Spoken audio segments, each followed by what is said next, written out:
Our secret taste recipe is to cook with lemon care. Kutties Healthy Samayal. Hello friends, welcome to Kutties Healthy Samayal. Be positive, be healthy.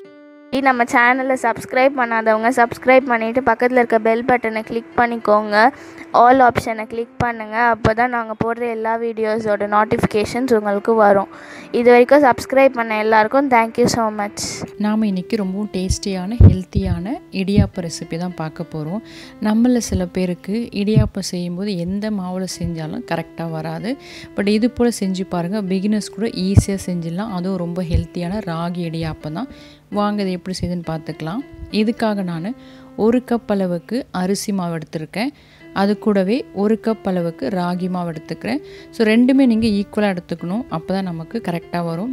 இப்போ இதுக்காக நான் தேவையான அளவுக்கு salt add பண்ணி அதை நல்லா நம்ம மிக்ஸ் பண்ணி விட்டுக்கலாம். தண்ணி ஆட் பண்ணுறதுக்கு முன்னாடி நல்லா மிக்ஸ் பண்ணி விட்டுட்டோம்னா ஈவனாக நமக்கு ஸ்ப்ரெட் ஆகி வந்துடும். இப்போ நம்ம கை பொறுக்கிற சூட்டில் இருக்க தண்ணி ஆட் பண்ணிக்கலாம். ரொம்ப கொதிக்கிற தண்ணி வேண்டாம், கை பொறுக்கிற சூடு இருந்தால் போதும். இங்கே பாருங்கள், இந்த அளவுக்கு சூடு நான் வச்சுருக்கேன். ஸோ லைட்டாக உங்களுக்கு அந்த ஸ்டீம் வர தெரியும்.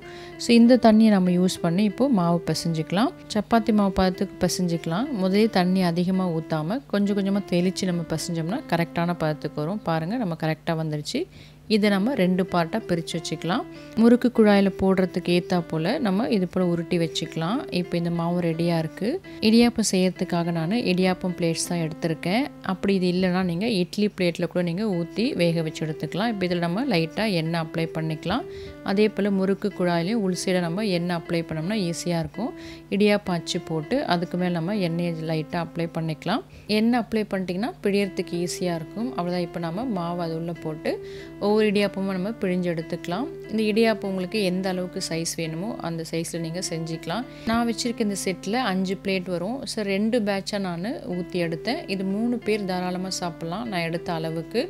இப்போ நாம் இதெல்லாமே ஒவ்வொரு பிளேட்டாக தனித்தனியாக பிழிஞ்சு எடுத்துக்கலாம். நல்ல சாஃப்டாக வரும், சாப்பிட்றதுக்கும் ரொம்ப டேஸ்டியாக இருக்கும். இது போல் செஞ்சு பாருங்கள். நீங்கள் இட்லி பிளேட்டில் பிழியறதா இருந்தால் சின்னதாக கூட நீங்கள் ஒவ்வொரு பிளேட்டுக்கும் பிழிஞ்சு எடுத்துக்கலாம். இல்லை ஒரு பிளேட் ஃபுல்லாக நீங்கள் பெருசாகவும் நீங்கள் பிழிஞ்சிக்கலாம். உங்களோட விருப்பம் தான். பாருங்கள், இது போல் எவ்வளோ அழகாக வந்திருக்கு பாருங்கள். ஸோ இது போல் ஈக்குவல் ரேஷியோவில் 2 மாவும் நீங்கள் கலந்து செய்யும்போது பிகினர்ஸ் கூட ஈஸியாக செஞ்சுக்கலாம். இல்லை மிஸ் ஆக சான்ஸே இல்லை. ஏன்னா சில பேருக்கு அரிசி மாவில் தண்ணி கொதிக்க வச்சு ஊற்றணும். இது போல் சில ப்ரொசீஜர்லாம் நீங்கள் ஃபாலோ பண்ணும்போது தான் இடியாப்பம் கரெக்டாக சாஃப்டாக வரும். இல்லை ராகி மாவில் கொஞ்சம் தண்ணி அதிகமாகிடுச்சுன்னா பிழிய வராது. ஏன்னா ராகி மாவு ரொம்ப சாஃப்டாக இருக்கும். ஆனால் இது போல் ரெண்டுமே கரெக்டான ரேஷியோவில் கலந்து நீங்கள் செய்யும்போது ஈஸியாக செஞ்சிடலாம். அதே போல் இதுக்கு தண்ணி கொதிக்க வச்சு ஊற்றணும்னு அவசியம் கிடையாது. ஹாட் வாட்டர் யூஸ் பண்ணாலும் நீங்கள் ப்ளைன் வாட்டரை யூஸ் பண்ணால் கூட அந்த சாஃப்ட்னஸ் மட்டும்தான் உங்களுக்கு வேரி ஆகும். மற்றபடி நீங்கள் ஈஸியாக அது போல் பிழிஞ்சு வேக வச்சு எடுத்துக்கலாம். ஸோ இது ரொம்ப ஈஸியான மெத்தட். பிகினர்ஸ் சட்டுன்னு செய்யறதுக்கு இது ரொம்பவும் யூஸ்ஃபுல்லாக இருக்கும். கண்டிப்பாக இதை ஃபாலோ பண்ணி பாருங்கள். அவ்வளோ நம்ம இடியாப்பம் எல்லாமே பிழிஞ்சாச்சு. இப்போ நாம் இதை வேக வச்சுக்கலாம். இப்போ இந்த பிளேட்டில் நம்ம ஸ்டாண்டில் அடுக்கி இதை அப்படியே இட்லி பாத்திரத்தில் வச்சு ஒரு 10 நிமிஷம் நீங்கள் வேக வச்சா போதும். சீக்கிரமாக இது வெந்து வந்துடும். ஸோ நமக்கு ரொம்ப ஈஸியான மெத்தட். காலையில் டைமில் நீங்கள் சட்டுன்னு பிள்ளைங்களுக்கு ஹெல்த்தியாக ஒரு பிரேக்ஃபாஸ்ட் செஞ்சு கொடுக்கறதுக்கு இது ரொம்பவும் யூஸ்ஃபுல்லாக இருக்கும். அதே போல் ஈவினிங் டைமில் கூட நீங்கள் இதை ஸ்நாக்ஸ் ரெசிப்பியாக கொடுக்கலாம். அவ்வளோ நம்மளோட இடியாப்பங்கள் சூப்பராக ரெடி ஆகிடுச்சு பாருங்கள். எவ்வளோ சாஃப்டாக இருக்குது, நல்லா வெந்து வந்திருக்கு. இது நம்ம பிளேட்டில் ட்ரான்ஸ்ஃபர் பண்ணிக்கலாம். ஜஸ்ட் நீங்கள் ஸ்பூன் வச்சு எடுத்து விட்டாலுமே ஈஸியாக நமக்கு வந்துடும். அந்த அளவுக்கு ஒட்டாமல் நமக்கு சூப்பரான இடியாப்பம் ரெடி ஆகிடுச்சு. சில பேர் இடியாப்பத்துக்கு தேங்காய் பால் யூஸ் பண்ணுவாங்க, சில பேர் வெறும் தேங்காய் யூஸ் பண்ணுவாங்க. ஸோ உங்களுக்கு எது விருப்பமோ அது போல் நீங்கள் யூஸ் பண்ணிக்கலாம். இதை நம்ம இப்போ சர்வ் பண்ணிக்கலாம். நாங்கள் எப்போவுமே தேங்காயும் சுகரும் தான் யூஸ் பண்ணுவோம். ஸோ நம்ம துருவின தேங்காய் ஆட் பண்ணி அதோட சுகர் ஆட் பண்ணி சர்வ் பண்ணிக்கலாம். ஏலக்காய் நான் தேங்காய் அரைக்கும் போது அதோட சேர்த்து அரைச்சிட்டேன். ஸோ அப்படியே நம்ம துருவின தேங்காய் ஆட் பண்ணி அடுத்த இது கூடவே நாட்டு சக்கரை யூஸ் பண்ணிக்கிறேன். உங்களுக்கு எந்த சுகர் விருப்பமோ அதை ஆட் பண்ணிக்கலாம். நாங்கள் எப்போது நாட்டு சக்கரை தான் யூஸ் பண்ணுவோம். ஸோ அதனால் நான் யூஸ் பண்ணிக்கிறேன்.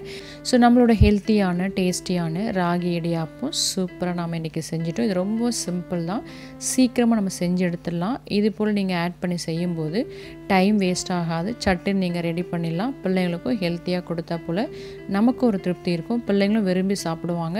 ஏன்னா இது அந்த அளவுக்கு ரொம்பவும் டேஸ்டியாக இருக்கும். ஸோ நீங்களும் இது போல் செஞ்சு பார்த்துட்டு உங்கள் டேஸ்ட் உங்கள் எக்ஸ்பீரியன்ஸில் கமெண்ட் பண்ணுங்கள். மறக்காமல் லைக் பண்ணுங்கள். ஃப்ரெண்ட்ஸ் அண்ட் ஃபேமிலிக்கு ஷேர் பண்ணுங்கள். இது போல் ஹெல்த்தியான ரெசிபிஸ் உங்களை ரீச் பண்ண நம்ம சேனலை சப்ஸ்கிரைப் பண்ணிக்கோங்க. தொடர்ந்து சப்போர்ட் பண்ணுங்கள். தேங்க்யூ. Yummy tasty. நீங்களும் ட்ரை பண்ணுங்கள், என்ஜாய் பண்ணுங்கள், ஹெல்த்தியாக இருங்க.